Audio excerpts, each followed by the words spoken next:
Salam, kadarlı iyileşler. Bugün biz Türkmenistan'ın demokratik opozisiyasının hem de Türkmen protest hareketinin Daşarıurt'taki vekillerinin katnaşmalarına birlikteki protest aksiyasının geçirilen yeri olan New York'tan size öz reportajımızı teklif ediyoruz. Şimdi basın bu protest aksiyası başlanar New York'ta. Ona yürütü Demokratik Vatan Türkmenistan yani gıyıtkalınadı devleti Demokratik Hareket'in baştutanı Murat Kurbanov Avrupa'dan, Fransa'dan yürütü uçup vardı New York'a. Hem de şol yerde Murat Kurbanov'un baştutanlığına bu protest aksiyası geçirilir. Protest aksiyasının esası, teması siyasi tutsakların azad edilmeli. Türkmenistan'na ne hak yerden türmelere salınıp saklanan hem eziyet verilen siyasi tutsakların günüvirin azadlığı koy verilmeli. Hem bu aradaki talap. Inni Murat Haçan bu gepleşik bu nime hakkında yankı protest aksiyası hakkında özüm gurur vermek istesem bana ait, men sana sözü geçireyim. Häzir meni tekkürler bilen salamu aleykum iýleşler. Biz häzir onuň ýanky Birleşen Milletler Guramasynyň öňüne, binasynyň öňüne baryp oturýarys. Häzir ýollar ýapyk. Hemme köçeler zatlar probka geçer ýerler 45 minutda ýitirdik gelinçek. Bir näçe minutdan biz barmaly nokada barys. Ine şöyle bütün dünyanın prezidentleri üçte ýem ýanky şolaryň gepleşikleri arasyndaky gepleşikleri çykyşlar oňdaşyndan daşy işler ministriniň ýolbaşçylygy gelip şördü. Dünýäň ýani koptugy barada, dünýä ötüşi barada, dünýä bir döwlet we näle köpçülik döwlet bilen bir wurda gitmeli şu soralar ýani gözüne alyp maslahatlaşylýar. Ve şu wagtda biz öz protestimizi geçirýär. Ýani Türkmenistan'daky bir kanun bir kanun ýa-da türme saklanan adamları boşaltmaly.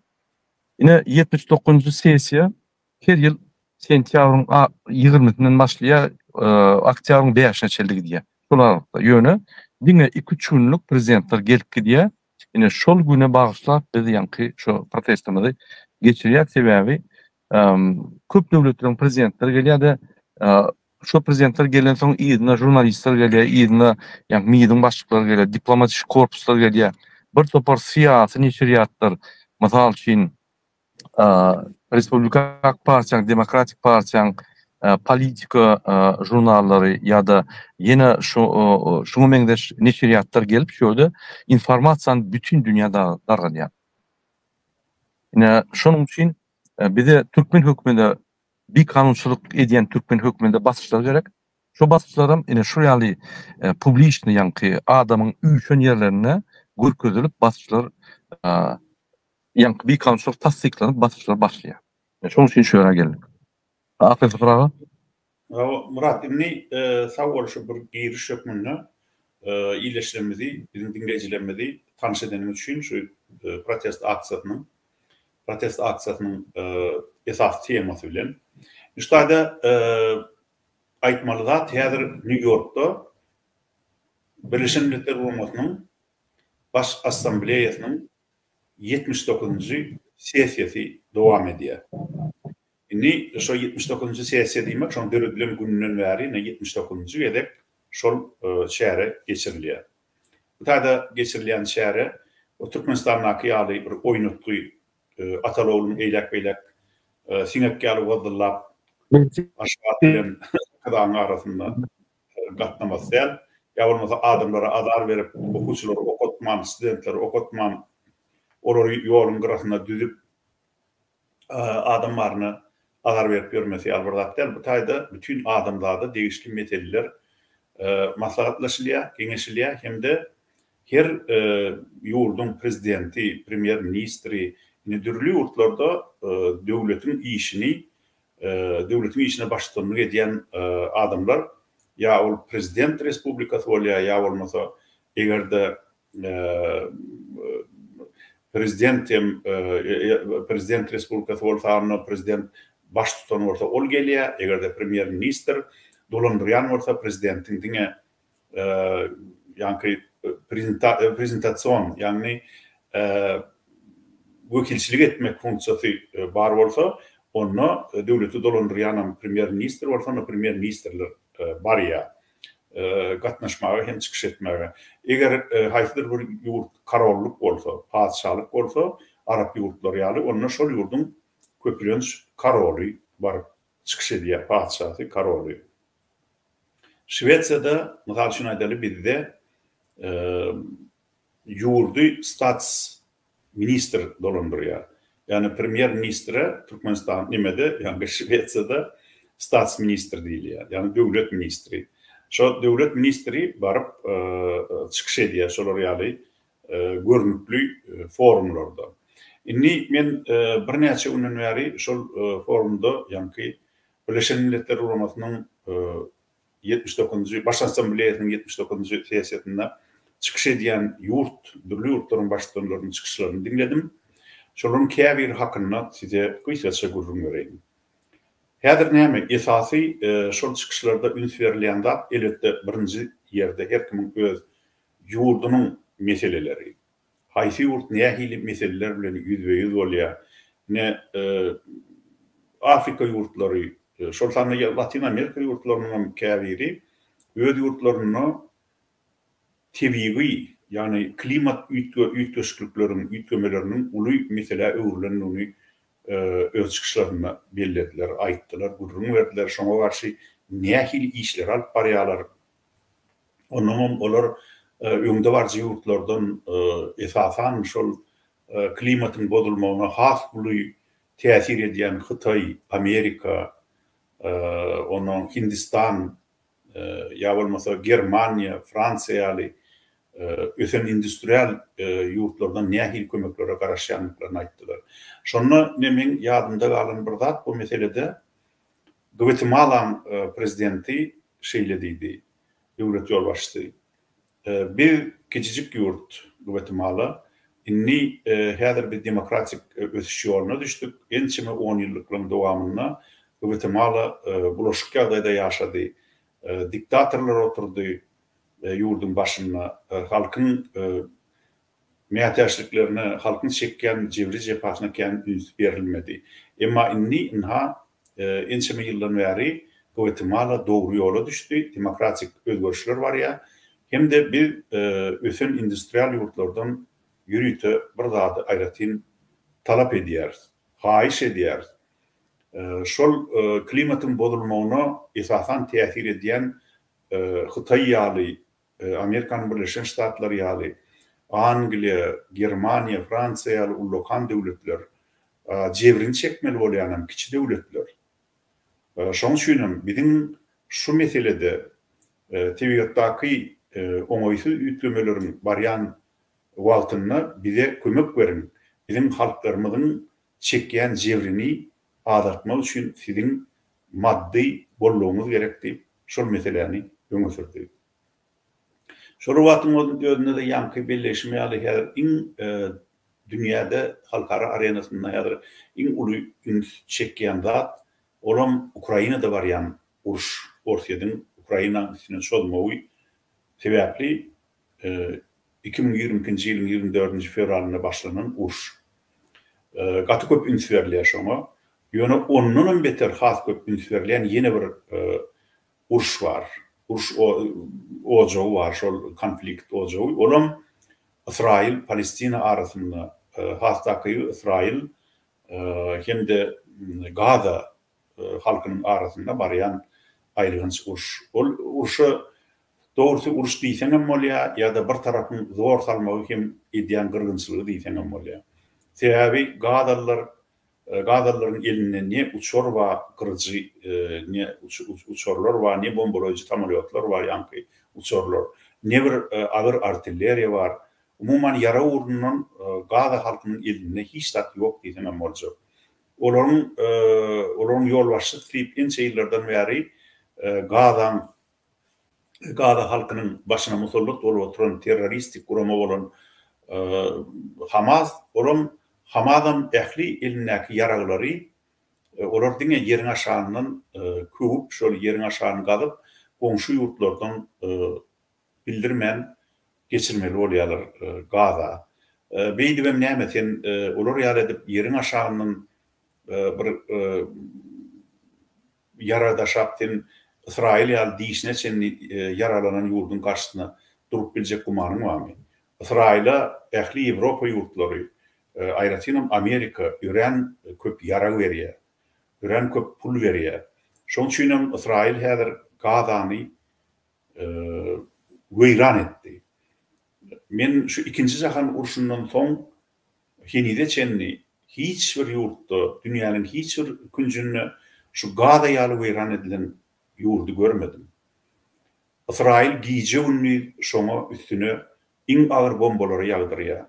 Ol bombalary ýagdyrmak üçin elbetde İsrail'in özüne galsa şolaň bombalarym, oklarym bir wagt gutarmaly, bundan ýarym milyon. Ýöne oňa dünýäniň iň ösen döwletleri ok ýarag näçe diýse iýberýärler. Näçe diýse kömek edýärler. Gazalara bolsa diňe ajyl medialy humanitar iýmit kömegini edýärler. Bu adamyň garnyny doýurup öldüren ýaly bir zat bolýar. Bu gaty bir aýlançda. Ýöne şol wagtyň özünde de gynansaňam Arap ýurtlary dünýäde 30 golay Arap ýurdu bar, hasaky şu iň bellilerini men pikirçe 20 sany kadýanda 20 sany Arap ýurdu bar. Olaryň köpüsi ören baý ýurtlar. Emma şolar häzirki wagtda şu Gaza İsrail konfliktine özlerini gaty düşnüksiz alyp barýarlar. Olar Gaza halkyna gerekli kömekleri iň bolmanyny şu görer göze şu kömekleri eden oklar. Ýöne elbetde şeýle habarlar bar, hamana asrynlykdan kömek berýärmişler diýýärler. Ýöne ol kömek men pikirimçe derýa talkançalan ýaly şeýle az bolmaly. İsrail'e berilen kömek bolsa ol gaty uly kömek. Ol İsrail eýýem Gazalyň öýüni başyna ýumurdy. O ýerde ne bir awat çaý garly, ne bir awat köçe garly. İsrailliler şu ýerden mysal üçin aýdaly Hamas terroristik Hamas gurumasy öz yaralaryny gidilýär, ýa bolmasa gidilenip ýatyrlar diýip şoňa bahane edip okuwçylaryň okuyan mekteplerini ýumurdylar. Keselhanalary ýumurdylar. Tir kömek ojaklaryny ýumurdylar. Jurnalistlerden ýalňyşmasam 162 sanyny öldürdiler. Nemen ýanky Birleşen Milletler Guramasynyň humanitar işgärlerinden onunun köp öldürdüler. Eýýem yaralanan adamlaryň sany Palestinlerden 100 000'den geçti. Öldürülen adamlaryň sany ine şu häzirki New York'ta barýan Birleşen Milletler Guramasynyň baş assambleýasynyň 79-njy sessiýasynda da bir näçe ýerek awdally 41 000 bardyr. Öldürülen adamlaryň sany. İsrailler edil Türkmeniň aýdyşy bir käkilip atan ýaly atýarlar. Ýok edýärler, gyrýarlar. Dogrusy köp ýurtlarda hemem iň belli ýazyjylar, şahirler, jurnalistler, alymlar, jemgyýetçilik işgärleri, siýasatçylar, siýasatşynaslar İsrail'in edýän bu işine genosit diýip at berdiler. Genosit diýmegem bilişini ýaly bu bir halky gyryp ýok etmek maksady bilen alyp barylýan gyrgynçylyk.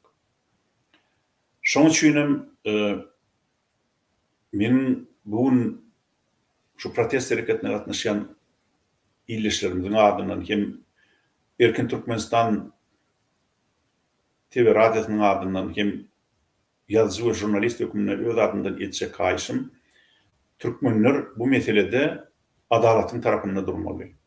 Elbette biz bilyäs, emmemdem Hamas terroristik gurama ýöne Eger da teröristik gurama bolan Hamas geçen ýylyň 7-nji oktýabryna 1200 tany İsrailliğini öldüren bolsa, eýem Netanyahu'nun Siyonistlik hökümeti 41.000 adamyny öldürdi. Şolaňam 20.000-den gowragy käbir maglumatlara görä çağalar, eneler, hiç wagt eline yara galmadyk adamlar. Hatta Hamada ses verdi diýip bahan eder ýaly, olaryň tek saýlaw ýaşyna da ýetmedik adamlar. Yüreğim gan öýýär, haçanna şol İsrail'in bombalarynyň aşagyna ellerini, ayaklarını aldıran 2-3 ýaşly ýa-da iňe bäbekleri görkedenlerine şolun çekýän jebri iýje ony gödüňinden giden ol. Ine şeýle ýagdaýda Türkmenistan hökümeti dymýa. Näme üçin dymýa? Türkmenistan hökümeti bitarap diýmek bilen ol adalatsyzlygy gözümýän hökümet diýilligi däl ahly. Bir wagtlar bizim ýaşlymyz Türkmenistan oppozisiýasynyň, demokratik oppozisiýasynyň, şoňa ünsürin, demokratik oppozisiýasynyň lideri 13 ýyllap şoň lideri bolan Abdukuliyev Türkmenistana bitaraplyk siýasatyny teklip edenine şeýle teklip edipdi. Pozitiv bitaraplyk. Hem de onu şeýle düşünürýärdi. Pozitiv bitaraplyk diýmek, düýbünnün hemme zada gözüň yummak diýilligi däl. Pozitiv bitaraplyk bu adalatyň tarapynda durýan bitarap ýurt diýmek anlady diýip şonu gurrun berdi Abdukuliyev. Emma soň Niyazov näetdi? Şo pozitiv diýen sözi aýyrdy da diňe bitaraplyk diýen sözi goýdy. Şol bitaraplyk diýen söze bukulubam, şol kesgitleme bukulubam, Niyazowyň öýdem, ondan soň onu öldürüp häkimeti basyp alan Gurbanoğlu Berdimuhammedow hem häzir nominal ýa-ni prezident kursyna oturdulan serdaram, bulan üçüsem dünyada adalatsyzlygyň köpelmegine goşan koşýarlar.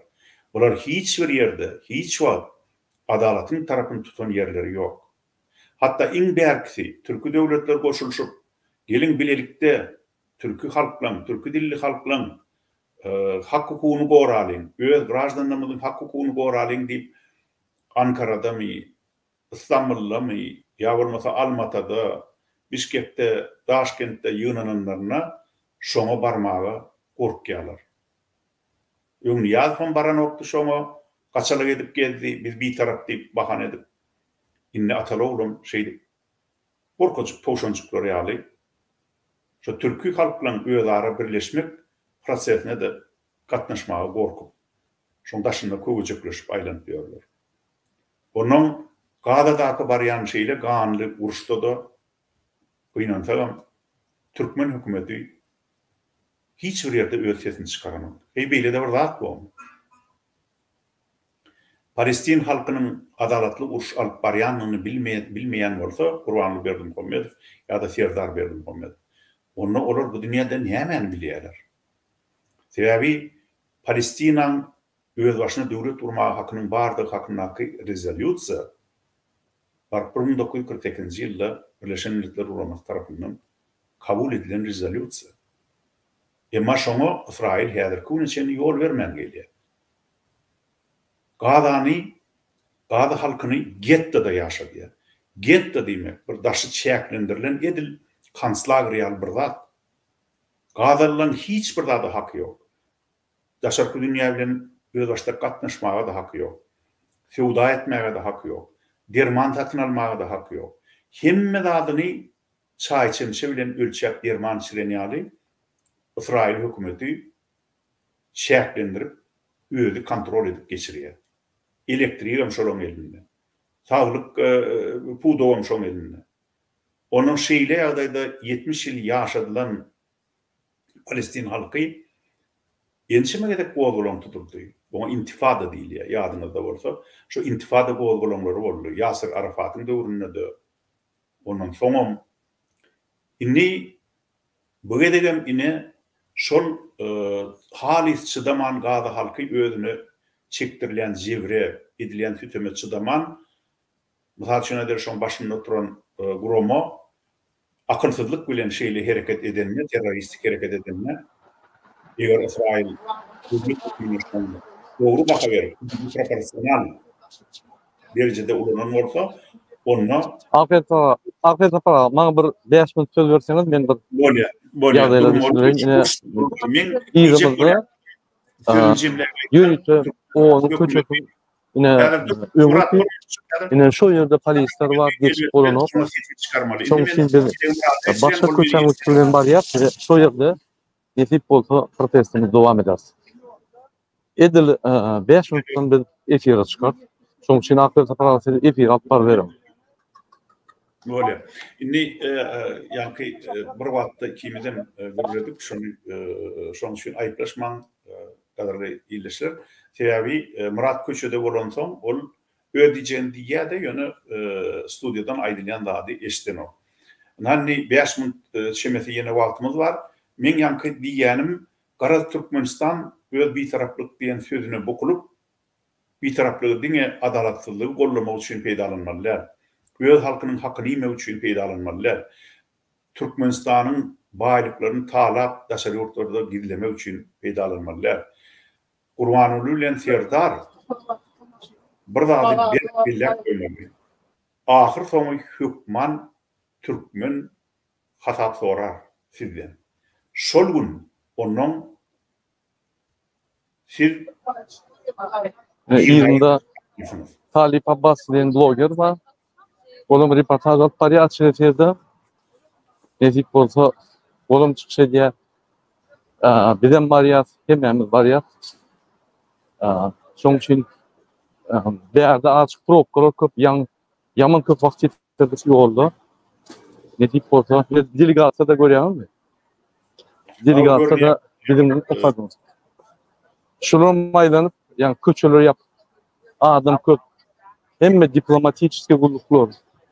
Yani hökümetlerin gullukları şöyle gelip şu o nakbot geçen bütün dünya baş asambleye koşulup şöyle mesele söylüyor ve şu meseleleri yani bütün dünyaya yayarlar informasyon. Yine biz devam edeceğiz. Yine efire çıkan Afet Para yürüdülerim efire sağ olun. Böyle. Inni yan men diýdim şu baş Birleşen Milletler Guramasynyň baş assambleýasynyň 79-njy sessiýasynda çykyş eden käbir beýlik adamlar hakynda da birkaç aýdaýyn. Mysal üçin maňa Iordaniýanyň karolunyň eden çykyşy ören bolýar. Waleyküm selam. Gol özüňiz näde? Şükür bilen halk üçin watan üçin jemleşip hemme opozisiýa aksiýasyny salam alekümler. Waleyküm. Biz häzir ekranda diktatör sistemi var. Şonuň üçin elimizden gelen hemme zady düşmanyň garşylaryna. Murat bilen Talip Abbas görýär. Indi basym beýleki gatnaşyjylar hem goşular diýip ümid edýär. Indi şu Iordan karolu var. Iordaniýanyň karoly gören bol çykyş etdi şu baş assambleýanyň sessiýasynda. Aýtlyk wagty däl, birleşme wagty. Palestin halkynyň Burada bir ýatsa. Wagty aýrylyk ýerinde. Kaptor bellek geçti yine Birleşme Milletler Guramasyna gatnaşyjylar ispaýsy. sorry. Yine beğendim. Yine şu yerde ha bir minut efirden çıkmadı bolýan. Bir toçkam tapaly. Ondan soň Katar'ın baş tutany, döwlet baş tutany ören bol çykyş etdi. Olam İsrail'in öz hüjümlerini biýuna ilaty gyrmasyny, çaga çuwan gyrmasyny besetmeligini talap etdi. Besetmegini talap etdi. Şeýle gow çykyşlar boldy. Hem şu çykyşlar dowam edýär. Eger wagtymyz bolsa, gaderli ýerleşler haýsy dili gow bilýän bolsaňyz, şol dille assambleýada ýanky şu sessiýada Birleşen Milletler Guramasyna edilýän häzirki çykyşlar diňleýän. Sebebi şol çykyşlar diňleýände dünýädäki döwletlerin köpsini ören akylly adamlaryň dolandyrýanlygyny görýän. Hem de olara gözüň gidýär. Şonu men mysal üçin aýdaly şu yankı adynazdan döwlet ýolbaşçylygymyň çykyşlaryny dinlämde de, beýlekliň çykyşlaryny dinlämde de şeýle pikir edýän, wagt Türkmenistanyny da şolary ýaly bir akylly, adalatly adamlar otursa bolýarmy döwlet başynda diýip. Elbetde şol wezipe azbirlik demokratik halk hareketinin baş tutany häzirki wagtda inni ol bu işten çetleşdi ýöne oňa baramazdan Nurberdi Nurmammedow Türkmenistanyň prezidenti bolmaga diýsen münasib adamdy. Ol ören okuly, bilimli, adalatly, külli türkmeni deň göz bilen garayan şeýle adalatly şahsiýet. Ol Hudaýa şükür häzirim bar. Eger bir oňun ütgeşlikler bolsa Türkmenistanyna onu Nurberdi ýene-de halka öz güýjüniň ýetdiginden täze döwleti gurmak üçin kömek eder diýip men umyt edýän. Ondan sonra Awdukuliýew Birleşen Türkmen Opozisiýasyna ýolbaşçylyk etdi. Awdukuliýew hem ören sowgatly, ilmli, bilimli, adalatly, päkiz adamdy. Awdukuliýew şeýle gowy bir terbiýe alan adamdy.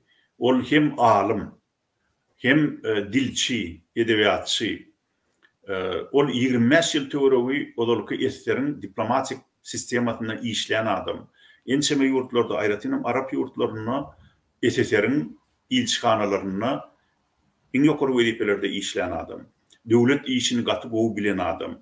Şol wagtyň özünde de men oň bilen bir 15 ýyl tanış boldum, 14 ýyl bile işleşdik opozisiýada, daşary ýurtlarda.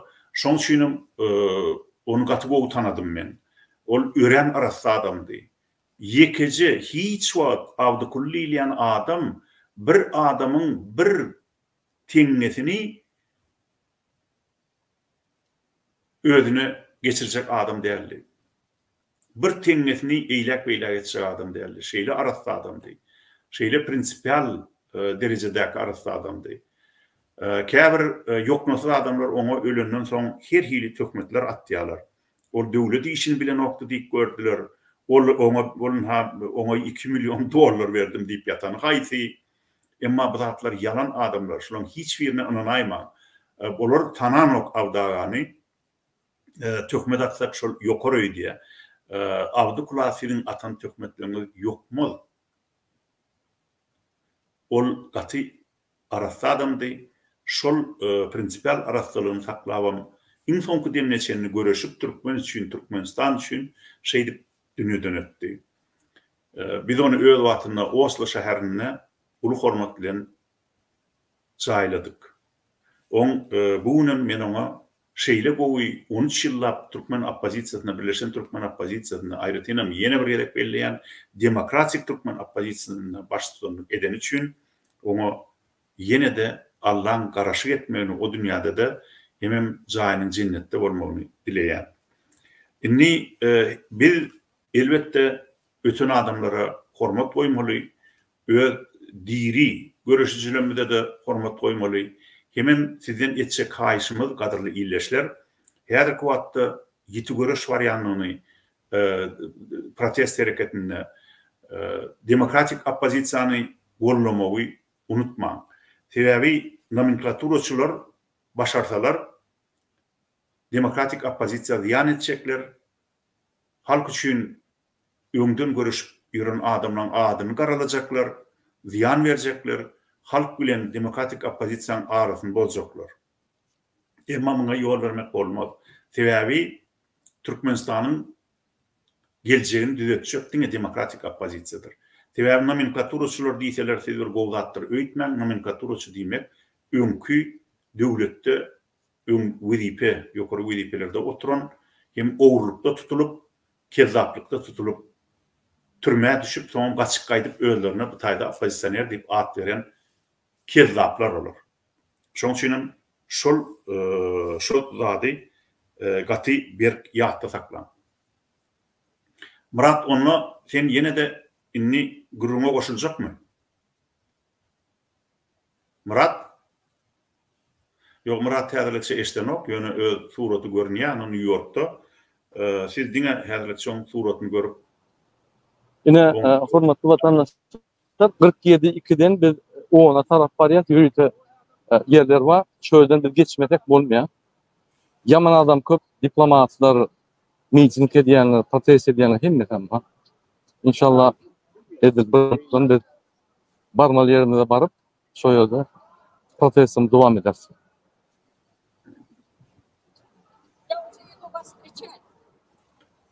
Осторожно, осторожно. Так, возьмите его. Пойдемте. Nurcan Apa da geldi. Geldim. Nurcan Apa. Вот. Hem var derdi. Talibim geldi. Вы нас ведите, потому что мы не знаем. Berde yaman kop diplomatlar var. Bütün devletlerin diplomatları yani dip korpuslar, yürütü kurumlar, yani halkara kurumların vekilleri, hükümetin vekilleri, onun absürt personeli yani medya administratif hemmet verdi. Hemen size götürdüm. Bizim barmalı yerler. Yine aç gör bolya.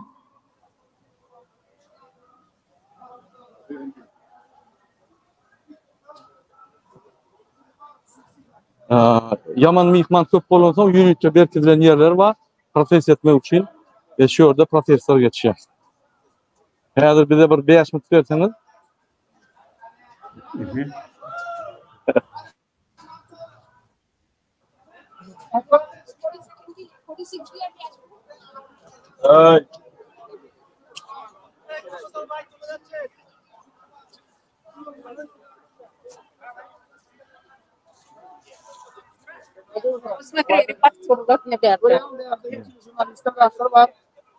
Давайте bizim bir yerde dur olayım. Nurcan Apa.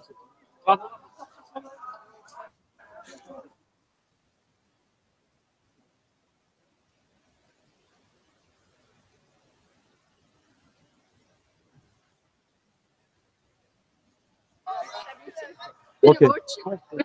Окей. Мы тогда здесь встанем, может? Окей? Сейчас. А? Men şu wagt şu nemeden illeşlemediň soralaryna jogap berdim. Bir kisany olar ýam görüp başlapdyrlar. Biziň şu häzirki reportajymyzy şonu käbir soralar berýärler. Nirede bolup geçýär diýip. Sebäbi Türkiýedäki, Orsiýetdäki türkmenler New York'un elbette görünüşlerini bazı tanıtlayan oklar. Şoň üçin ýene bir ýere gaýdýan gadyrly illeşler. Biziň häzirki reportajymyz New York'tan häzirki wagtda Birleşen Milletler Guramasynyň binasynyň öňüne alınıp barylýar. Häzir men şoňa ýetip barýarlar. Murat Gurban, onuň beýlek gatnaşyjylar, olaň käbiriniň atlaryny aýdaýyn. Talip Abbasow soňky döwürde biziň illeşlemizde öz dogruçul çykyşlary bilen özüni tanadan. Onuň öňden belli adamlardan Nurcan var, başga da kimler bar bolsa soň Murat'yň özü olary olaryň adyny aýdar. Ana häzir siz görýäňiz nemede ekranyna şol New York'un köçesini.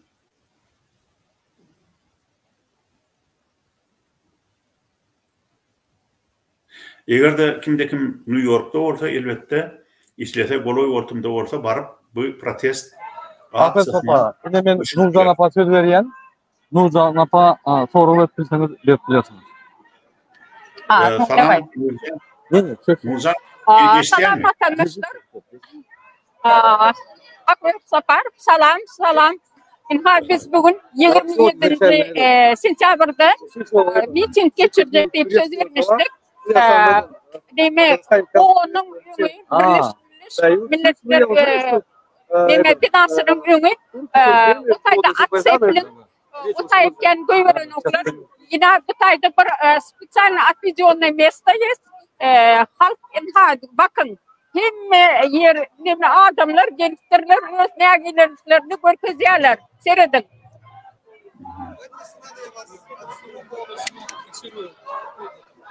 Давай. Окей, сейчас я налажу. näme üçindir bizim Türkmen halkı gidip solidarna bolup çıkıp bilenok, raydaşlığını görkezip bilenok.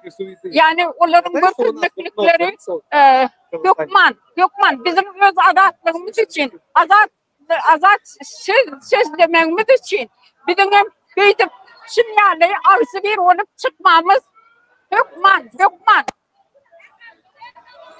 Elbette halk öz hakkı kuvvet için görüşmeli. Ve hakkı kuvvet için görüşmeyen halk himmet hakkı içinde. Köçede bileleşip sözüm devam edelim. Tavanel hiç yerde.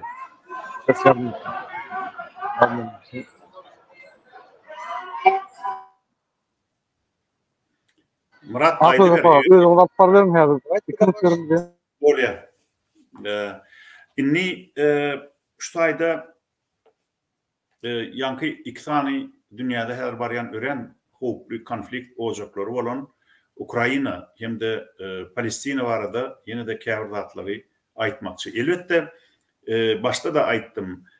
Köp yurtlan baş tutanları öz yurtlarının akı in ulu problemleri aydiyalar. Öz halklarının yağıtı gelecek üçün çeken zahmeti var da aydiyalar. Niye hili kıyınçılıklar bilen gavat geliyorlar. Şu var da aydiyalar. Ondan garad men diyecek olan adım şu çıkış ediyen baş tutanlar, devlet baş tutanları koy ol prezident olsun, premier minister olsun ya da karollar olsun, padişahlar olsun şolon himmeti meni katı bir beğenirinde şolon adı karol olsa da padişah olsa da olar köpülünç öğren bilimli soğutlu adamlar. Yoksa kadimde köpülünç erteklerde ayrıca Türkmen erteklerinde yadında düşen olsa padişahlar zatlar katı bir soğut bir güdök akılsız adamlar oluyor da halk oğullarını tutulmalı oluyor. Ama her şu baş asambleye yani 79. siyasiyasındaki edilen çıkışlara seyretsen herki dövrüm karollarım, padişahlarım el prezidentler yali, premier ministerler yali demokratik meyilli adamlar. Demokratik usulla devletlerini dolandırıyan adamlar. Şon üçün onların ediyen çıkışlarım şu özlerinin kuvvetli bilimli adamlardığını, adaletli adamlardığını görkediye. Onlar öz halklarının alıdasını diyorlar. Onlar Kurbanlı Berdimuhamedov yali ya, Serdar Berdimuhamedov yali Türkmeni talap görün, öz yurdunu talap görün. İnni şu edilen çıkışlardan netice çıkarıp Serdar'ım Minkin takal.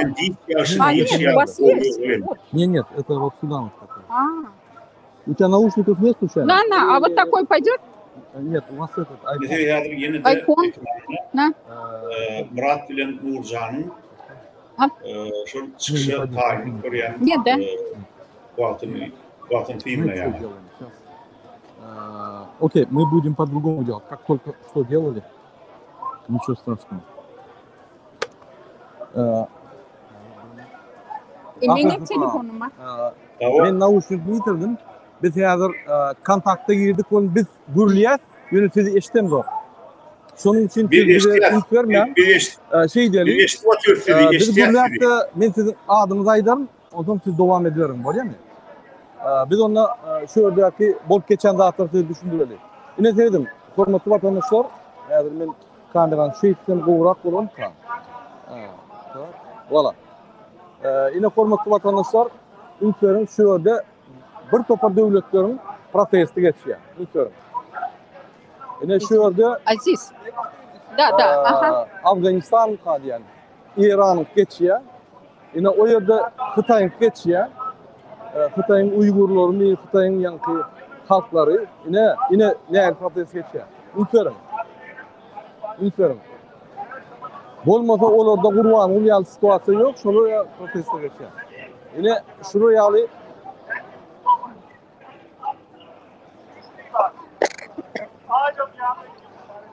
şuraya protesto geçiyor. Yine ülkelerin o zaman onun binası yine şu orada. Şu tarafta. Şu öndeki duran onun binası.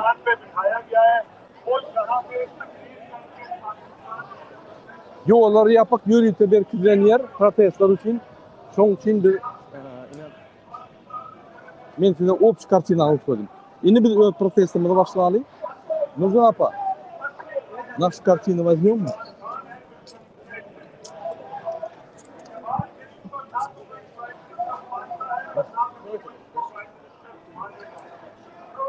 Yine vatandaşlar bizim протестimize başlayacağız. Уважаемые гости нашего канала, уважаемые туркменистанцы, мы сейчас находимся напротив здания ООН. Буквально здесь проходит 79-я Генеральная Ассамблея ООН по безопасности мира и по регулированию всех конфликтов. Вот в этой ассамблее, которая проходит сейчас здесь, находится очень много президентов многих стран. Поэтому это событие года для Нью-Йорка, для ООН. И здесь находится очень много дипмиссий, очень много диппредставительств, очень много политических изданий, которые освещают эти события. Такие как «Политико», такие как от каждой партии есть издательства, которые здесь находятся, американских партий, других партий. Здесь идут протесты, и это все освещается. Вот, как я сейчас показал вам, на вот этой стороне есть очень много протестующих. Каждый протестует по своей тематике, рассказывает свои проблемы и привлекает внимание стран.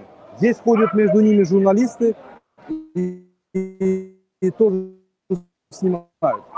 Вот, в частности, мы сегодня вышли для того, чтобы поддержать наших политических заключенных в Туркменистане, которые были незаконно задержаны, незаконно осуждены, и к ним применяются пытки и издевательства.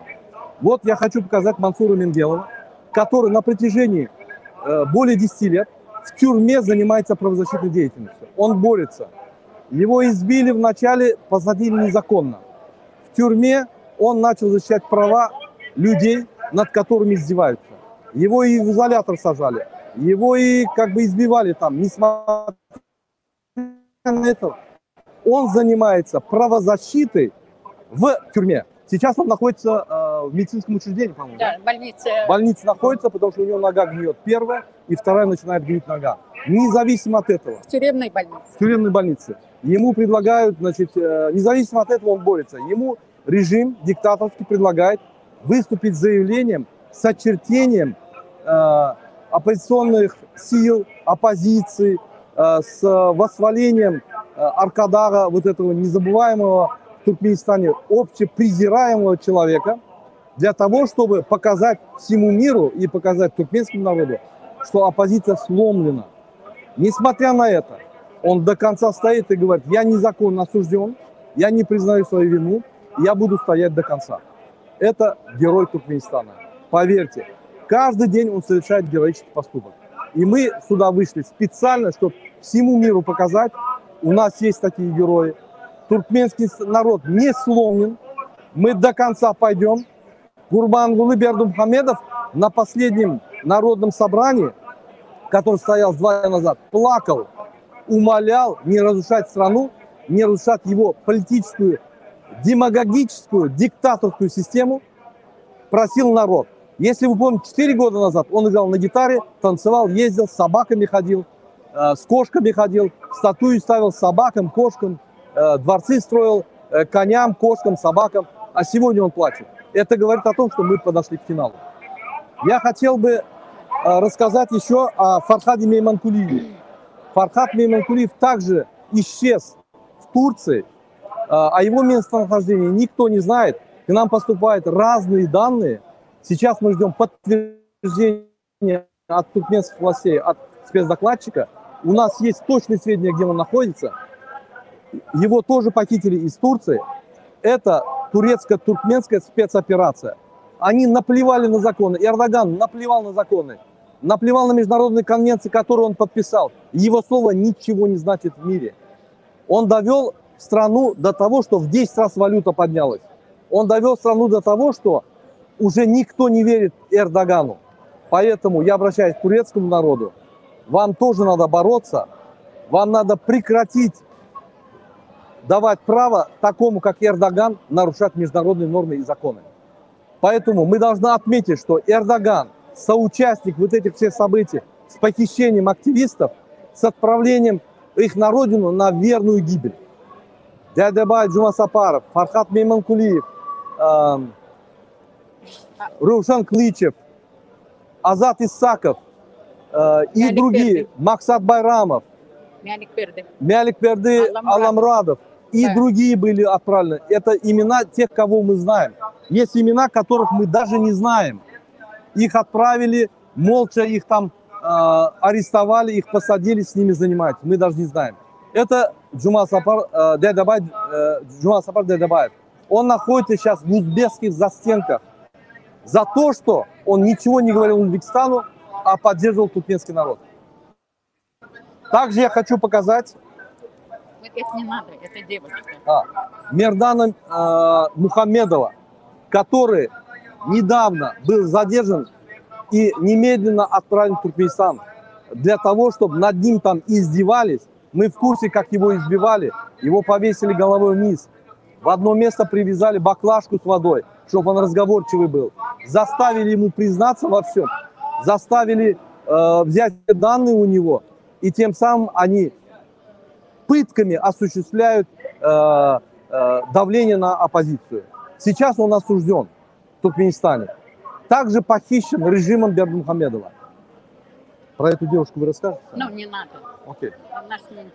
Вот, уважаемые туркменистанцы, уважаемые телезрители, что творится в Туркменистане. Мы специально приехали, я полетел из Франции специально, чтобы показать всему миру, как туркменский режим борется с активистами, какие пытки, издевательства, незаконные действия, суды незаконные осуществляет против этих активистов гражданских. Не только гражданских активистов, против простого народа. В Туркменистане нет законов, которые работают. В Туркменистане работают только устные законы или устные указания господина Бердымухамедова. Он в настоящее время является Гурбану Бердымухамедов и президентом, и управляет страной.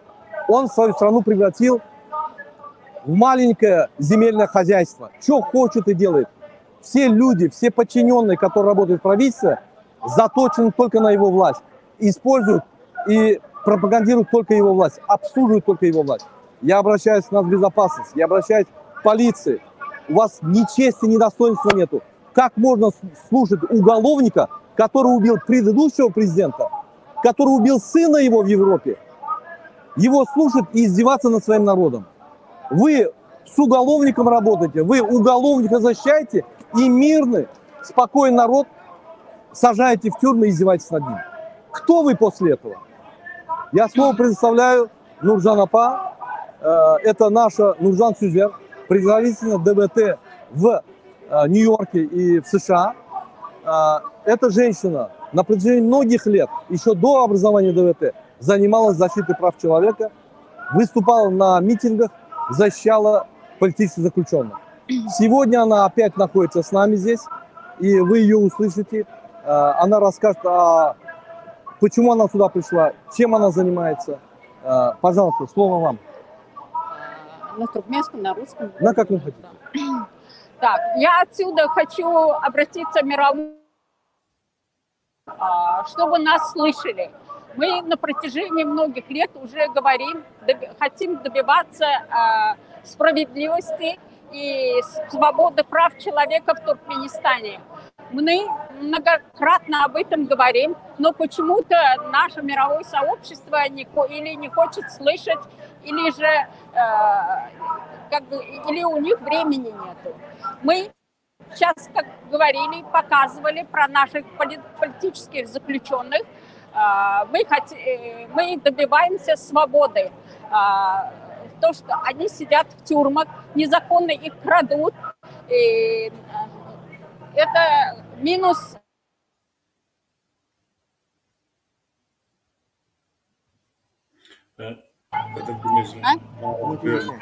Сумки, он ушел. Ты поближе стой, потому что я вижу героя.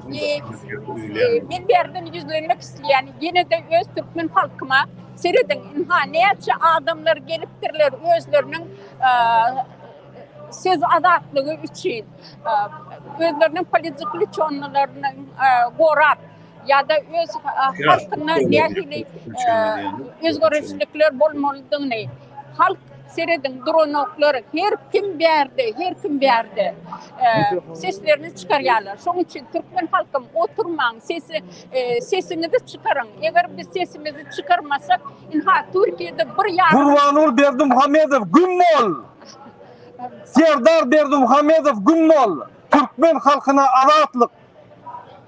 Haranda Gümmol. Yaşasın Türkmen halkı, yaşasın azat Türkmen halkı. Türkmen halkı azatlığına münasip, Türkmen halkı azatlığını alır. New York'ta Birleşen Vatandaşlar yine hazır bizim protestomuz gidip dur. Benim yanımda Talip var. Benim yanımda başka Türkmenler var. Hazır men ekranı koyuyorum. Gümmol arkada! Gümmol arkada! Gümmol arkada! Gümmol arkada! Gümmol arkada! Uyuduğun için ne? Yor onun aşağına girip kaytalanır. Yine şu yerde biz Gurbanur Berdimuhamedov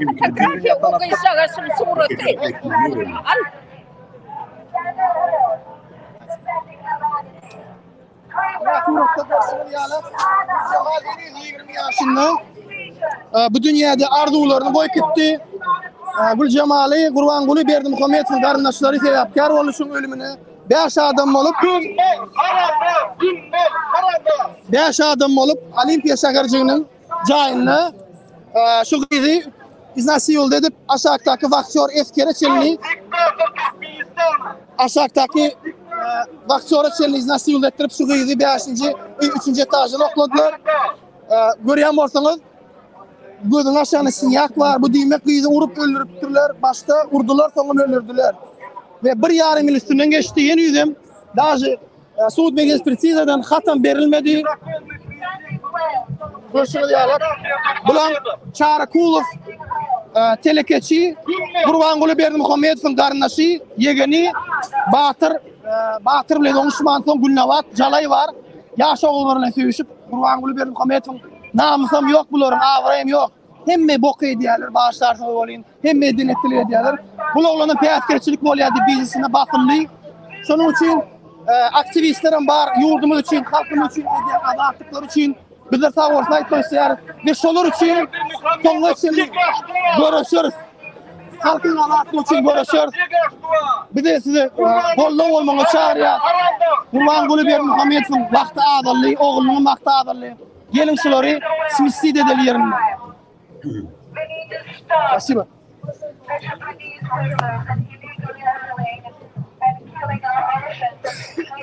Bana yine ufak verdiğiniz benim bir Türkmen çayçaklı adım var. Vatandaşlar yine şu yerde şu gün 20 sentyavrda bizim aydışımız yağlı. Biz şu yere geldik. Yine onun binası şu yerde yerleşer. Bize ofisyalna diye şu yerde çıkış etmeyen ufak verdiler ve beyleki opozisyon hareketlere, partilere, beyleki kurumlar şu yerde çıkış etmeyen ufak verdiler. Şunun için biz bir yerde yeke değil, başka kurumların başka hareketlerim var. Yine şu yerde biz yürüyüşe ne yaptık çıktık? Birinci bilen siyasi tutuklarda yatan Türkmenistan'la vatandaşlarımızı boğulladı. İkinci bilen Türkmenistan'la türmelerde bir yığına adamlar yatıyor. Ayal gıyınlar, maşgınlar, yaş gıyınlar. Yani erkek oğlanlar, erkek adamlar, yaşlılar, bir topar yaşlılar. Yani yaşı anladın hiç gitti. Onun yatanı şu türmede hiç ilmani yok. Onlar koyuvermeli. Onların bir cinayeti işi nasıl atmak, küçük bir dermanlık bir rahat etmek, bir narkotikler rahat da olur koyuvermeli. Türkmenistan türmeler doğulu. Olur ya bolmonlar. Bizde dünyada iyi olup statistika boyunca iyi olup bu adama Türkmenistan türmelerinde yatan adamın sani iyi olup dünyada. Ne mi? Teröristik yani halk mı? Ne mi terörizm ettik mi? Ne yapıp tekrar bir rahat değilsen tekrar bir küçük narkotik olsa türmeye atıyorlar. Gurbanguly Berdimuhamedov 20 sentyavrda aydan zadi ömründen Barın halkı velayetten adam gelmedi yalı cerime salın, bankrot edin, pulu olmasın çakıra gelmek için. Barın ne emesin şunu edin deyip organlara bas çekti. Sonra yalı bir kezzap, zulüm, öz yollaşını öldürüp prezident olup gelip, onun oğlunu Avrupa'da öldürüp Murat Niyazi. Sonra yalı kezzap. Sonra indi kulluk etmeliler. Hükümette işleyen adamlar yüzleniyor. Boyun zulüme hizmet etmeyeni. Devlet zulüm olup gitti. Hükümet zulüm olup gitti. Sizi hemmesi yigireniyor.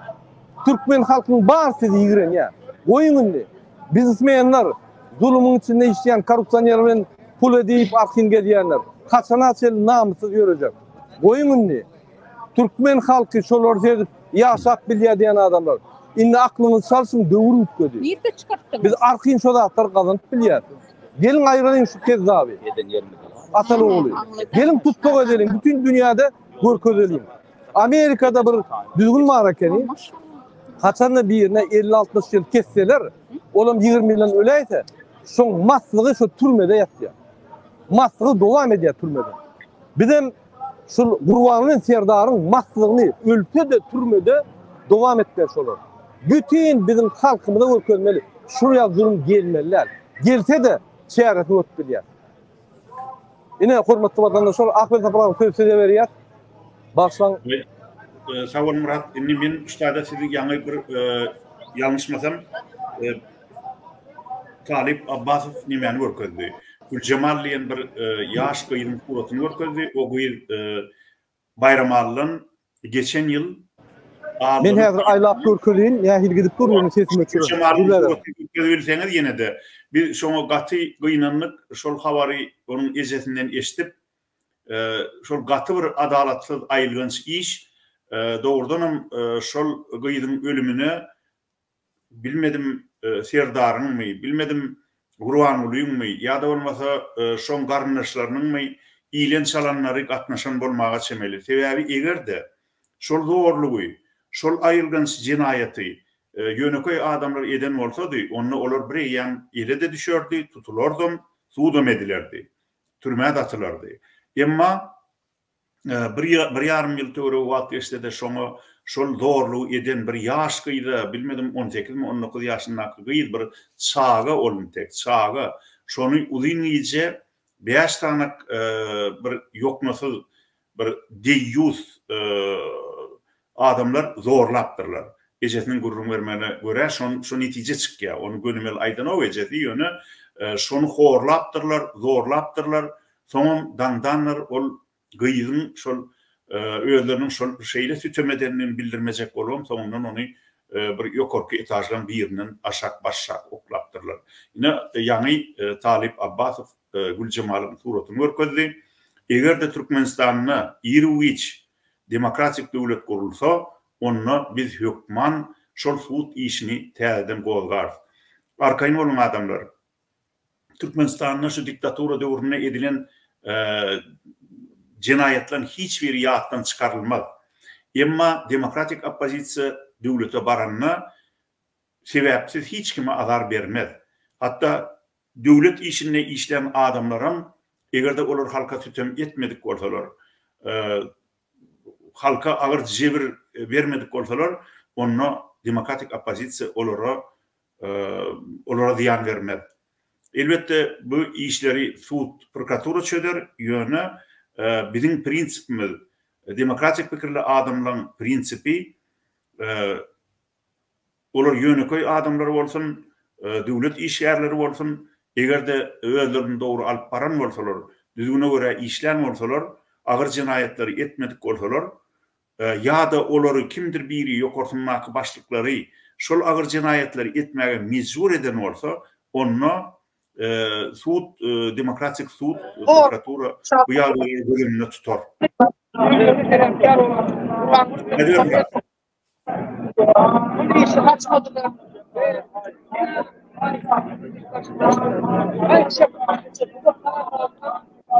Yani yine de Murat ekranda görünüyor, yönün tek örgüler başlasa ben ona yol veririm. Yani yine de iyileşmez.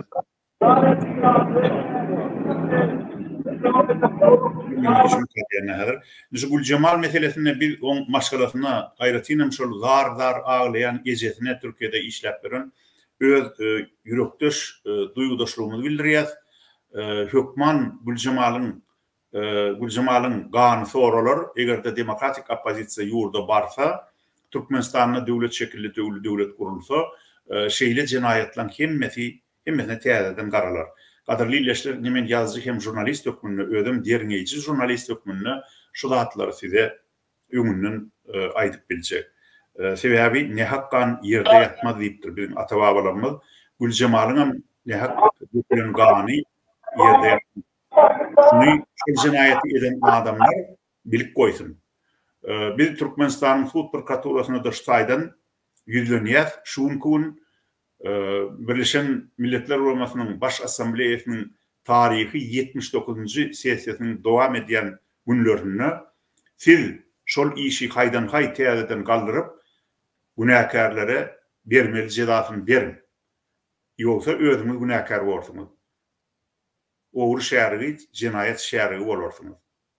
Bilkaslaýyn jinayetin üstüni yapan adam şoň şäherigi bolýandyr. Ana şol gyýynyň suratyny häzir siz ekranynızda görýäňiz. Gaty erwet jebir berilipdir.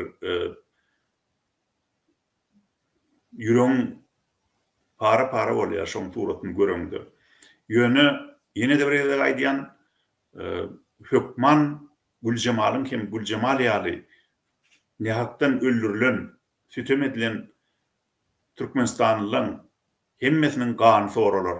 Özüm bu gününden olaylak gelýär şol döwür, şol gün geler. Öňde de bir beýik şahyryň aýdyşy ýaly ol gün geler. Irwiç geler. Inni häzir egerde bizim New York'daky eýinleşlenme ýene de çykyş etsek bolsalar ýa-da kimdir birini çykyş etdirjek bolsalar, siz olaň sesini eşitersiňiz, onýança biz ýene de öz gurrumuzy dowam edelim. Birleşen Milletler Ulamasının Baş Assambleýasynyň 79-njy sessiýasyna çykyş eden döwlet ýolbaşçylarynyň arasynda men ýene de bir adamyň adyny tutasym gelýär. Olam Günorta Afrika Respublikasynyň prezidenti. Ören gowy çykyş etdi. Ören akylly adam eken. Şeýle sowatly adam eken. Eline hiç bir kağıt almadan bir adamın maňzyna batýan, bisinde oturýan şeýle bir manyly çykyş etdi. Olam elbetde şu Palestin halkynyň hukugynyň gorulmalylygyny aýtdy. Hemen de bir Orta Afrika Respublikasynyň İsrail'i suda verenini, Netanyahu'nun suda verenini aýtdy. Ona häzir wagtda şol halkara sudyna bermek hakyndaky karara Türkiye'de koşuldu. Başka da ençeme döwletler koşuldu. Elbette bijem garantor Netanyahu hem on jinwaz hökümetiniň bonjuna gorguýar. Ýöne gaderli illeşler. Siz ýerlerde bolsaňyz, haýsy ýurtda bolsaňyz, sesinizi çykaryňyz. Ne hakkan ýerde ýatmalylar. Siz Gaza halkı bilen öz gaýdaşlygyňyzy bildirin. Men size terroristik Hamas gurumasyny gollan diýemok. Siz Gaza halkyny şoň nehak görülýän çağlarynyň enileriniň arkasyna alın. Şolary gollan, sesinizi çykaryn. Ýa-da sosial medialarda öz pikirinizi ýazyn. Ýogsa men görýän türkmenler şu meselede dümýalar, beýle bolmaz adamlar. Eger türkmenler bugun jebir çekýän halklan adamlaryň arkasyny tutmasalar, Hudaý hakykatyn geljekde türkmeniň öz başyna bela awansa, häzirki denen beter onu beýle halklaryň elbetde türkmeniň nirde ýaşaýandan bilmez. Nähili adamlardan bilmez. Sebäbi kim zat bu dünýede arkalaşyklydyr. Bu dünýä bir arkalaşyk dünýäsi. Eger türkmenler beýle halklaryň başyna agyr günler gelenine öz gaýdaşlygyny bildirse, şolaryň arkasyna alsa, onu geljekde türkmenim işlenlik ýagdaýda ýeke goýmadylar. Belki bize Kurbanly Berdimuhammedowyň hem Serdaryň başistik hökümetini agdyrmaga da kömek ederler. Murat onu hem ýene de aýtsakyň wagtda aýdyber. Sesin hayal geliyor Murat. Katı hayal geliyor sesin. Hayal ediyor. Hayal geliyor o katı.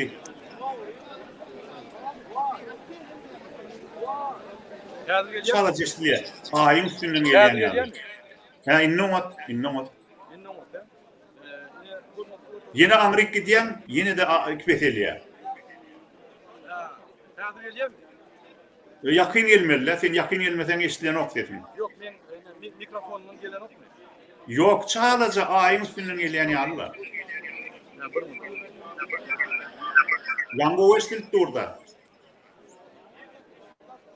Mikrofonun gelen ok mu? Yok, yine de katı pes. Sesin derecesi pes. Onu başka şey değil. Bir mi? Kağıdı ses geliyor mu? Yine ne boğuluş başladı? Geliyor mu? Ha o indi geliyor, yana katırak ne kurulu. Hocam. Yine hormatlı vatandaşlar, biz yalnızca bir neçe kadroları okuduk, şu yerde Afrika devletleri yani öz profesini geçiriyor, öz merkezini geçiriyor. Hatta şolarım kurulmasını gelmişti. Bizim halkımız öne çıkmadı. Şimdi biz etmeli, yani doğurma, batış ediyorlar, kardeşime başlayır. Şimdi bizi ölürse ölmemiz olmuyor. Şimdi vakti gelecek. Kurbanlığı ağlap başladı. Biz öne gidip yani Türkmenistan'da teyarda götürüp Murat yine de sesin pes. Murat sesin pes. Goğulatlar aydayan adamlar eşitmeli sözleri. Yakınına durdu gurlever ştayda. Şu drone yerinde gurlever. Yani şu tayda durup gurle hani. İnleştiriyor mu? Ha o eşitliğe yönü katırak gepli.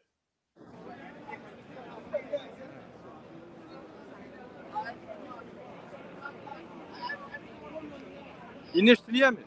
Ha.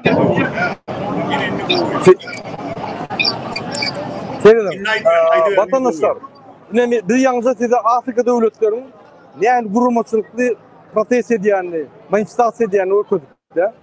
Çünkü yine biz şu ara 3 olup geldik, 4 olup geldik. Yine Luzan Apa men, ana talip, tuğulime anarda interview verdik. Şuraya gelmeli. Devletine bize gerek gel. Bizim hemmemize gerek. Şunun için size hahiş ediyor. Boşluğun hareketleri seyretmeyin. Men bu topordan, o topordan, bu tapağı yok. Her vakit birleşelim. Niye yanında? Yine gelin birleşelim. Niye barmalım? Türkmenistan'a barmalım mı? Davaytı baralım. Birleşelim, edelim, koyalım. Bes edelim şu hakları. Bir kanun şartları. Şunun için yalnızca ben okudum. Afrika devletleri, Pakistan, Xitay, hem mesul. Hatta yine namazı mukaddurur görüyor musun? Hem protes ediyorlar, hem namaz okuyorlar. Allah'dan başka da alttan korkan okuyuşlar. Hani bizim Türkmenlerimiz? Hani bizim dine inanan, adaletli, yani korak gelen Türkmenlerimiz? Yöne hükümeti işlep, korrupsiya edip, bizmenler şolarına işlep, pul kazansa, ay yaşat bilya deyip, bizim içimizdeki rızkal yolumuz yanlış, fikir edişimiz yanlış. Biz tiyerden, közden almalı, bol etmeliyiz. Şunun için yeni bir harekatlar diyen Merdan Muhammedov, Cuma Sapar Dedebayev, Mansur Mengelov, Farhat Memankuliyev, Maksat Bayramov, Rövşen Kılıçev hemmesine azatlık. Türkmenistan'ın içinde bir kanun yağdaydı, bir güne yatan bir topar maşgalılar yatıyor. Yani erkekleri, ayağları, gıyıları, eceleri, kakıları, bağları, ataları hemmesini koyuvermeli. Eğer de cinayet işi soru yal ulu olmadık olsa 10 yıllap, 15 yıllap basmak gerek gel. Nasatın için 5 yıl basmak, Sovyet Soyuz'dan basmadı şunu. Sovyet Soyuz'dan şunu düşündürüp propaganda edip, vaspitaskara yankı işleri geçirip, terbiye işleri geçirip şunu görüştü. Yönü basmadı. Demek Sovyet Soyuz'dan beter durmuşuz. Biz bet etmeyiz. Öyle kim? Türkmenin bir bağvaraplı bir samsık şunu biz ayırmalıyız. Bol etmeli. Bar şu spana, öğünü onurmayan, gödük, bihepbe, hiç vakit terbiye almadık, şamlı pamlılar öne çıkıp külün çıkardı hükümetin. Külün çıkardı hükümetin statusunun, çinovnikin statusunun külün çıkardılar. İnanın, lüboy polise bir yerini öldürseler barsalar, polis diye yok oradan buyruklarımızı biz ellemle dokuşuyor. Şunu yani Türkmenistan'ın konstitusiyosundan daşarı bir kezama adamlar olur polis emkeme oraya Biz şonu el getirip bilemdik. Inanın, men Aşgabatda önümüzden oğlan, ön şuraya bolsa bir ya ölük gidiye, ya çıktık gidiye, ya da şonu öyüne çıkmadı yani diye. Kim bolaysın? Prezidentin oğlu olsun. Han oğlu Edermen oğlanlar. Han oğlu adamlar. Näme oldu bize? Bez etmelinni. Ölsek ölüp durup da näminni? Bağışlan yemeği alıp etmeli mi? Haksız, günahsız ayağlarımızı, kıyılarımızı zorlap gittiler. İnsim etmeli mi? Yine yankı yaşlıydın eceti dakansa gidiyor. Bir topar Türkmenistan'ın hakkı içinde oturun erkeklerden erkek. Ben günah edeyim. Bir topar adamdan. Hani biz? Hani erkek olur? Aşgabat'ın oğlunu neydi? Hani Hıtrovka? Hani özünüzde göğnünde etiyen o çıkıyor mu? Näme korkýanyňyz mı? Näme korkmaýadyňyz mı? Hani Gawdan, hani Mir, hani Köşi, hani Sırçık, hani 6-njy, 5-nji, 2-nji, 1-nji mikrorayonlar. Hani siz? Näme boldy size? Ay urýalar, maşgalan başlaýdy. Partizançylyk et. Görüş. Almaly şular biz. Şular almasak bir-birden ýuwup goýarýarlar biziň hemmemiz. Men sahada Türkmen diline, siyasat diline değil de sahada Türkmen diline düşünürdüm. Bundan beter size yüreğinize näil kapyny kakmany bilemok. Şoň üçin vatandaşlar, biz tutulan adamlar üçin görüşer. Siz taýýar bolsaňyz biz barýar. Eger siz bar diýseňiz barýarsy. Galalyn. Hereketlerinizi gököp başlaň. Bizim eden hereketlerimiz 5%'ını edin biz barýar. Ölmelem olsa öyle yaşıyor. Gurvanılı türmede oturmalı. Всё. Ugalovnik, cinayetçi, bir devletin yol başçısını öldüren terörist, MHM, polis, niye seyredeceğiniz? Prokuratura, sud, kaziyetler, Türkmenistan'a çalışmaları tizden bolor. Cevap verirsiniz. Näme şunu arayes etmediniz? Näme düşündüreceğim? Ay men edilmedim da işler gitmeli keninde edilmeyen olsa. Başarmayan olsa stol uzaklap oturmalı keninde. Bilip kanunları bilip etmesen cenayete gidersin. Kanunları bilip korksan cenayete gidersin. Senin statüsün var. Sen reaksiyon vermeli. Bolmasa işten çıkmalı. Ben başaranok işten çık. Hem eğleyen hem ziyat kalyan yerti tutulan vaktin ay men näme edeyim? Men de näme elimden geliyor? Hani elimden gelmeyen zat yok mu? Elimde pistoletin vardır ha. Bir adın vardır ha.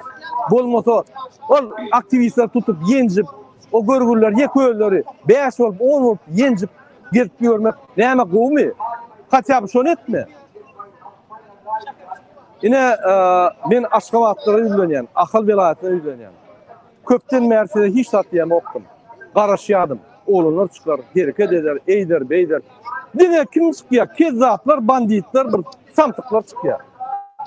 Hani kanuni? Hani bir edermen adaletli ödeyen oğlanlar nerede? Ya ayarların arkasında getiriyorsunuz mu? Bolun ne? Maskara bolluk, dünyada maskara bolluk. Trolling bir gezek şüylenin sonu. Çözelim mesela. Vakti geldi. Men Nurcan apa söz berýän Nurcan apa. Türkmen halkım, inha, yürüm baydağımızı, biz şu baydağa bulunmalı. Bizim öz vatanımız var, biz öz vatanımıza iyi çıkmalı. Yat yurtlarda 8'den olmalı değil. Hemmemiz ağzı bir olmalı. Ağzı bir oldukça iş görer. Şoň için hemmemizi ağzı birliğe çağırayan, baydağımızı söymeyi, vatanımızı söymeyi çağırayan.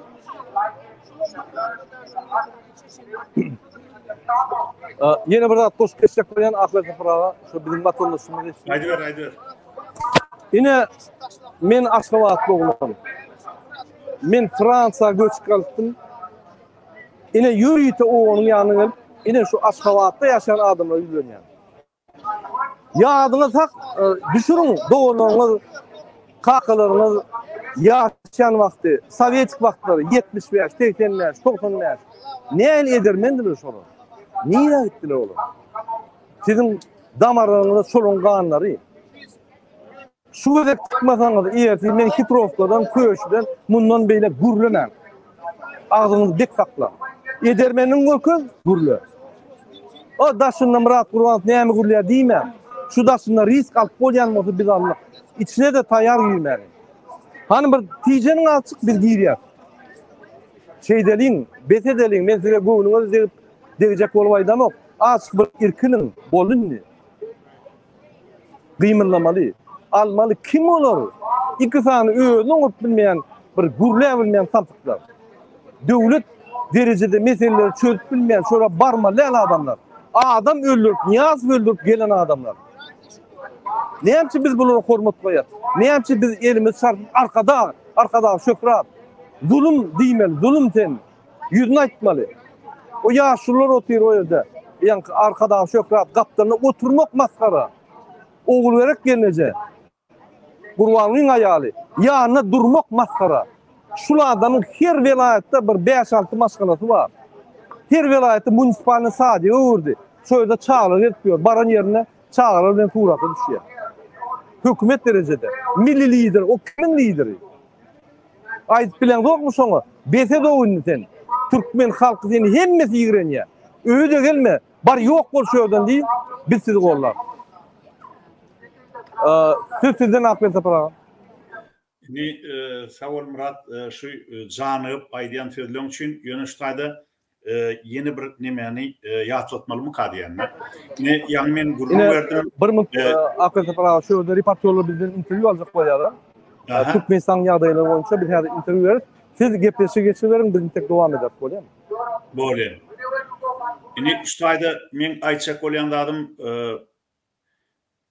Edil Heather, New York'ta Birleşen Milletler Uramasının Baş Assambleýasynyň 79-njy sessiýasynyň gidýän döwründe ähli ýurtlaryň başdanlarynyň gelip öz ýurtlarynyň ýagdaýy barada gurrun berýän hem de dünýäň geljegi hakynda çykyş edýän döwründe Türkmenistany basyp alan, Niýazowy öldürüp döwleti, häkimiýeti basyp alan Berdimuhammedow bilen oň ogly ikisi bütün adamları, garrurtulary, studentleri nime köşke gawap Cemal Saparov diýen bir at gitirene Türkmenistanyň gahrmany diýen orden takýalar döşüne. Bu näil maskaraçylyk adamlar. Inni gel Türkmenistanyň gahrmany bolurmy Cemal Saparowa. Bir bolmajaklar da ahyrim, bu bir günäý iş. Gurbanly beýtmäň. Türkmenistanyň adyny ýere salmaň, Cemal Saparyň köwüşine çenini aşak düşürmäň. Cemal Saparyň ol ak dawanyň basmadyk yeri ýok, basmadyk bir hapalygy ýok. Bir ýerde hapaçylyk bolsa arasynda bardy şol aýal Sowet döwründe. Öň Niýazowy allap onu öwüp şeýdip günni gördü. Göder şawlykysy. Innen sizin öňüňizde ýallaklap yaramsaklyk edip sizin ejeňizi kakaňyzy öwüp ýylen salamlaryny öwüp çeýdip ýör. Siz şu hatlary adamlar bilýär. Bir minut sözüňizi berýär. Häzir bolar. O aýdy. Nezerden Türkmenistanyň organlaryna ýürüte örkezýän. Ne şu polis. Men protest Fransadan gelip protest etdim. Türkmen adamlar protest etdi. Bu reaksiyası normal, kanun gorýar. Bize bir zat ise gorýar. Bize Türkmenistana ýüre bilen dok, köçeden geç bilen dok. Siz Türkmeniň gözüniň oğruna aldyňyz. Siz halkyny tutup öldürüp başlar. Besedin o. Ine polis, ine. Häzir şuna interview alsaň aýdýarym. Yes. Sorry, 1 minute please. Okay. Meni alma diye gayret etti ya. Yine bir yerde de bir polis var, evet. Arqın yanımızda dur, şuradan problema yok. Olur, demonstrantlar oraya. Yine polisin düzgünü. Konstitusiyanı oraya. Bizim polis ne yapmadı ya? O haramzada Türkmen başı olanla, onun yankı sırtına seyredip hem yerine oğuşap çıktılar. Şimdi bu haramzada, o haramzadan öldürüp geliyen olayım, bunun sırtından ılgap, yankı onu yazan 58 kısabını kelletine 3 gözek vurup bir dünyada maskara olup bir şunun izinden ılgapıyorlar. Utanın yok muydu? Vapşe utanın yok mu? Öyle ne el var yani? Çağırında ne el seyrediyor? O yaşlılar kısab alıp arkada medal almak. O arkada zulüm dünyada hem statistika boyunca, onun dakladı boyunca hem yerde zulüm deyip hasap ediliyor. Zulümün adını döşüne takıp Guwup ýörmüň sen. Kellen işleýän sen. O näme beýle bolýar? Kelle 180 gradus üýtgedi. Sizinki beýle bolmada ho. Arkada medaly ellemek ýa şonu ýa eliň almak, eýýän bir hapazady eliň almak şo. Şu çüýrük tohum Gahrman adı da aýlady, arkada adı aýlady. Türkmen adı da aýlady. Bu atları düşünün o men size ýa aýyan elementar zatlar bir bunu düşünje de gerekkä. Bunu mektebe de gitmeler şunu düşünmek için. Bütün dünya ýigrenýär arkada. Bütün dünya muňa ýöne pretensiýa berýär. On kanuny bozdun, mun hakyny bozdun, mun jogap ber. Bulam atpiske berip meni ine tant edip golýarlar. Ferediňe günne men görkezýän telewizorda. Adamlar ılgap meni gujoklap owşajak bolýar, menim gaçyp ýörüşürlerden. O özüme owşatman sebäbi güýjüm ýok. Şunuň ýanky töwgüsine garşy durmak diýip. Şunu ýalgatlar ýazýar. Inanyň, Raşid Meredov watan dönügi, polny watan dönügi. Rossiya tarapyndan Türkmenistanyň hökümini kontrol edýär. Ikinji watan dönügi Gurban Berdimuhamedov buňa gözüni ýumup, olam ondan öňürtilecek bolup Putin'e hemme atýar. Näme gerek şul adamlar? Näme şul adamyň aşagynda ýa astynda köleginde biz ýörýär. Utanç. Oğlak gelince size de şol atlar. Diýje güni şoň ýanyna. Türkmenistan'da bolup geçen zatları ana talip neme bir giden adamlar bilen söhbetleşlik edip aytıp berýär Türkmenistanyň ýagdaýyny. Söyleme. Ine Talibandan berde bir gaty zekinli bloger, gaty bir Türkmen ýigidi hakyky görüşýär. Hakyky edýän işini açyk edýär. Kim bolsa şo gözüň karty bolsa şo gelip diýýär, aýdýar, goýýar. Ine şu ýaly edermen olar, aşgabat diýýär. Bolýar Lewaw gysdylar, Marin gysdylar, Balkan gysdylar, Daşow gysdylar, görgüler olar pastaýan udaryň aşagyna. Siz o dinlek görseň, kortuçka oturup diýen zadyňyzy Hudaý saklasyn. Hemme zat siz çözýäňiz. Gülüşüp dag diýäňiz, degradasiýaň aňarsyn deşik geçdiňiz. Hudaý saklasyn. Öz ýegenler maýdaýyn. Ejen pejen diýip getýärler. Utançlar. Biz nire var ya? Indi biz var abi. Davayçı durolyň da düzeliň bir gerekde hemme zady. Kim düzelip bilmeýän bolsa yerini bilmeli, imsim oturmaly. Düzelip bilýän adamlar öňe çykyp Türkmenistan düzeltmeli. Bezetmeli. Dowam ediyorum akıllı falan başlar. Konstitusiýa göre kanun boýunça dolandyrylmaly. Ol bir tiýren ýa bir vilayatyň hökümet däl ahyrym. Ol ýyllygyna 3 prezident bir vilayatdan bolar ýaly ýa bolmasa bir raýondan, bir etrapdan bolar ýaly Türkmenistan bir biriň melligi ýa bir kärhanasy däl ahyrym. Akıl sapra ýene bir zat aýtjak bolýan, ine seredin. Ine dine diýerler de adamlar, ýa namaz okuýarlar. Kaptanına polis tur seredin. Polis tur. Polis Türkmenistan'da sen namaz okak bir şeyle. Köşkün önünde ya da bir binanın önünde yığınak gidiyorlar. Amerika Türkmen dinine yine şeyle seyrediyor. Yani Müslüman dinine neye seyrediyor? Problemi yok. Biz Amerika yine ervet devlet, beyle devlet, eyle. Şu Amerikan bağlılığında yine biz şöyle gelip aydıp biliyor. Amerika bağır yok olunmazsa yine şöyle gelenler Türkmen spesifik edip alıp gidiyordu. Düşünmeli şunu. Amerikan hiç zaten men gollamak yönü şurada mümkünçilikler var. Yine sen dinin et, protestin et, polis dur seni gorap dur. Sen kanun bozan yok. Türkmenistan'da eğer köşkün önünde ya bir yerde namaz okusan sen din nemen bozan yok o konstitusiýany. Mescide barsan salan oklar. Beşten köp üýşürden oklar. O näme uzatlar? Kim aýdýar onu size? Polis hem kime? Men inanamak şu Gurban'ın şu nokot şunu edim diýip aýdýany. Siz gorkup şoň sırtyna giýjek bolup edýäňiz. Inanyň. Maskaraçylyk.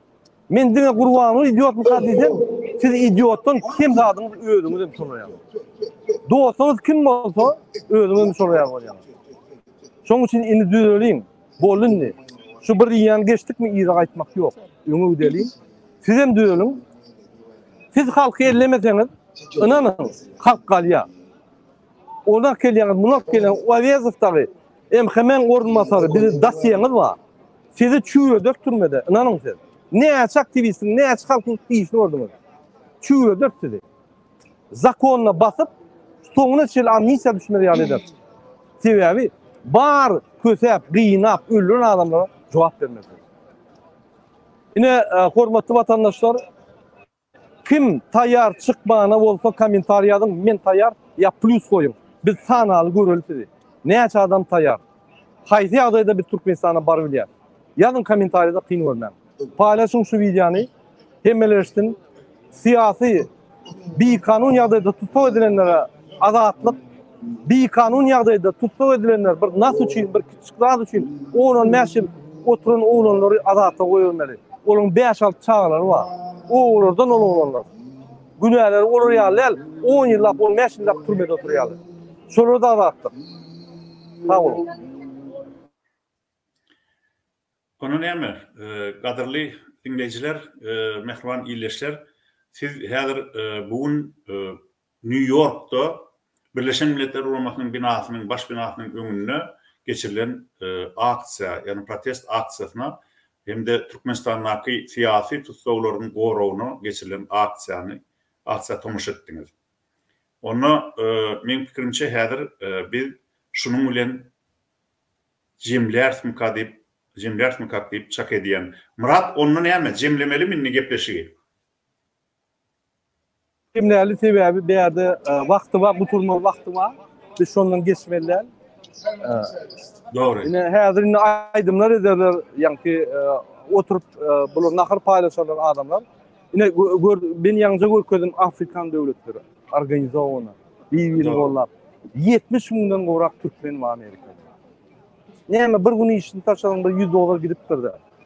Biz o şu ýere gelmek üçin 2000 eurodan köp harjat gelýär.